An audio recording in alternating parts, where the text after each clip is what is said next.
దయచేసి తీసి మీడియా మిత్రుల్ని పోలీసు అన్నలు రానివ్వట్లేదు కదా, సోషల్ మీడియాలో పెట్టండి. మాట్లాడి ఎవరు ఆపుతాడో చూస్తాను. తీసారా? నా పేరు మహాలక్ష్మి, సిహెచ్ మహాలక్ష్మి. సిహెచ్ అంటే చెన్న మహాలక్ష్మి. నేను వైజాగ్ నుంచి వచ్చాను. నేను సైట్ ఇంజనీర్ని, డిప్లొమా చేశాను. 15 సంవత్సరాలు పూర్తి చేశాను. ఈ సమగ్ర శిక్షలో నేను పనిచేసి 15 సంవత్సరాలు పూర్తి చేశాను. 100కు పైగా స్కూల్ పిల్లలు ఉండడానికి బిల్డింగ్లు కట్టాను. ఎన్నండి? 100కు పైగా భీమిలి మండలం, పద్మనాభ మండలం 100కు పైగా స్కూల్ పిల్లలు ఉండడానికి స్కూల్ బిల్డింగ్లు కట్టాను. వాళ్ళు బాత్రూములు వెళ్ళడానికి, వచ్చలేయడానికి బాత్రూములు కట్టాను. వాళ్ళు బయటకు వెళ్ళకుండా లోన ఆయి ఉండడానికి కాంపౌండ్ వాల్స్ కట్టాను. ఈ రోజు కేజీబీ పిల్లలు అనాథులు క్షేమంగా ఉండడానికి బిల్డింగ్లు కట్టాం. ఈ రోజు జగనన్న అమ్మ ఒడి అంటున్నారే, అది సిఆర్పీలు ఫోన్లో పెడితేనే అది జరుగుతుంది. ఈ రోజు జగనన్న కిట్టు అంటున్నారే, ఆ కిట్ లో ఏంటో తెలుసా? పుస్తకాలు ఉంటాయి, నోట్ పుస్తకాలు ఉంటాయి, టెక్స్ట్ పుస్తకాలు ఉంటాయి, షూలు ఉంటాయి, సాక్స్లు ఉంటాయి, బెల్ట్లు ఉంటాయి, సాక్స్లు ఉంటాయి. ఉన్నానమ్మా, ప్రతి ఒక్క ఐటమ్ దేనికి విడివిడిగా పెట్టాలి. పుస్తకాలు ఇక్కడే పెట్టాలి, పెన్నులు ఇక్కడే పెట్టాలి, సాక్స్లు ఇక్కడే పెట్టాలి.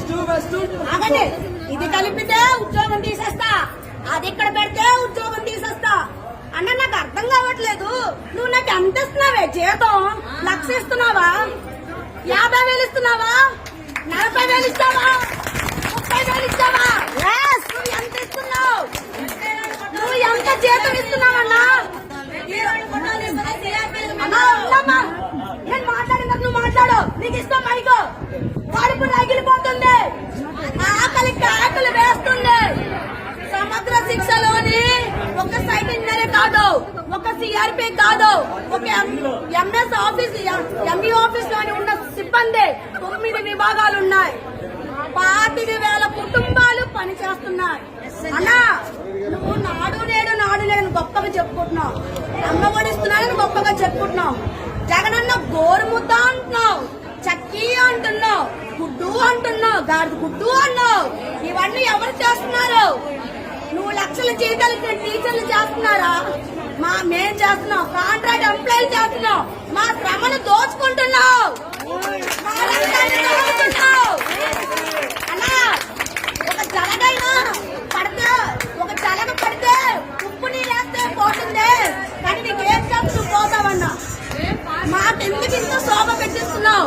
మేమేం అడిగామన్నా? 1,00,000 రూపాయలు జీతం అడిగామా అన్నా? మేము 1,00,000 జీతం అడిగామా? 50,000 ఇస్తున్నావా? 40,000 ఇస్తున్నావా? లేక 30,000 ఇస్తున్నావన్నా? ఎంత ఇస్తున్నావన్నా? అన్నా, ఉదయం వెళ్ళిపోతే రాత్రికి వస్తావన్నా. ఉదయం వెళ్ళిపోతే రాత్రికి వస్తాం. డ్యూటీకి వెళ్ళాము అంటే అమ్మవే వాట్సాప్ లో ఎక్కడ ఉన్నావు అంటాం. పెట్రోల్ కి డబ్బులు ఏమైనా ఇస్తున్నావన్నా? 2 మండలాలు తిరుగుతున్నాం, రోజు తిరుగుతాం. పెట్రోల్ డబ్బులు ఇస్తున్నావా? మా పిల్లలకి పోని జగనన్నా అన్నావు, మా పిల్లలకి మేనమామ అన్నావు. నువ్వు అమ్మ కూడా ఇచ్చావా? నాకు ఇల్లు ఇచ్చావా? రేషన్ కార్డు ఇచ్చావా? ఆరోగ్యశ్రీ ఇచ్చావా? ఏమి ఇచ్చావన్నా?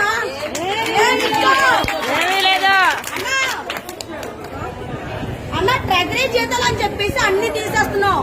ట్రెజరీ జీతాలు ఎంతన్నా? 14,000 లేక 22,000.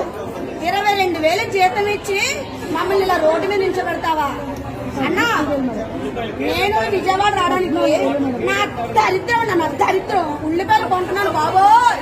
పోలీస్ అన్నా, పోలీస్ అక్క నన్ను వదలండి, ఉల్లిపాయలు కొనడానికి వచ్చాను బాబోయ్.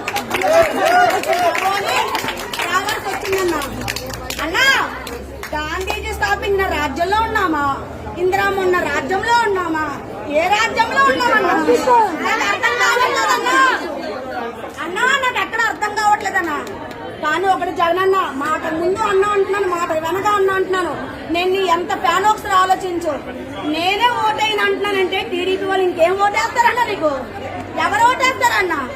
ఇంతమంది ఆడోళ్ళు ఏడుస్తున్నారే, 16 రోజుల నుంచి సమ్మె చేస్తున్నామే, జీతాలు లేవు, క్రిస్మస్ చేసుకోలేదు, న్యూ ఇయర్ చేసుకోలేదు.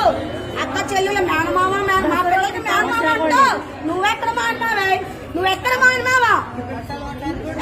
పులివెందులు వెళ్ళి కేక్ కట్ చేసావు, మీ నాన్నగారు సమాజం మా ఆకలి ఎవరు తీరుస్తారన్నా? మాకు అన్నం ఎవరు పెడతారు? 4 నెలల జీతాలు లేవే. మా ఆకలి నీకు వినిపించట్లేదా? మా ఆవేదన నీకు అర్థం కావట్లేదా? నా రోదన నీకు అర్థం కావట్లేదా? ఇది ఎక్కడ అన్యాయం? ప్రతి మాట మీడియా మిత్రులకి లోనికి రావనివ్వట్లేదు. ఓకే, ఎస్పీడీ ఆఫీస్కి వెళ్ళనివ్వట్లేదు పాకిస్తాన్ వాళ్ళని కాబట్టి. పాకిస్తానీ ఆంధ్ర బోర్డర్లని దద్దరిల్లిపోవాలి. ప్రతి మాట పంపించండి, ప్రతి వాక్యం పంపించండి అన్న. బైబిల్లో ఒక మాట ఉంటదన్నా, కత్తి పట్టుకున్నవాడు కత్తితోనే, ఖడ్గం పట్టుకున్నవాడు ఖడ్గంతోనే పోతాడు. నువ్వు ఏ వాగ్దానం మీద ఇచ్చావో ఆ వాగ్దానం నెరవేర్చకపోతే అదే వాగ్దానంతో నువ్వు బయటకు వెళ్తావన్నా. నువ్వు కూడా బయటకు వెళ్తావు. జై హింద్. సమగ్ర శిక్ష ఉద్యోగస్తులు, శిక్ష ఉద్యోగస్తులు, ఉద్యోగుల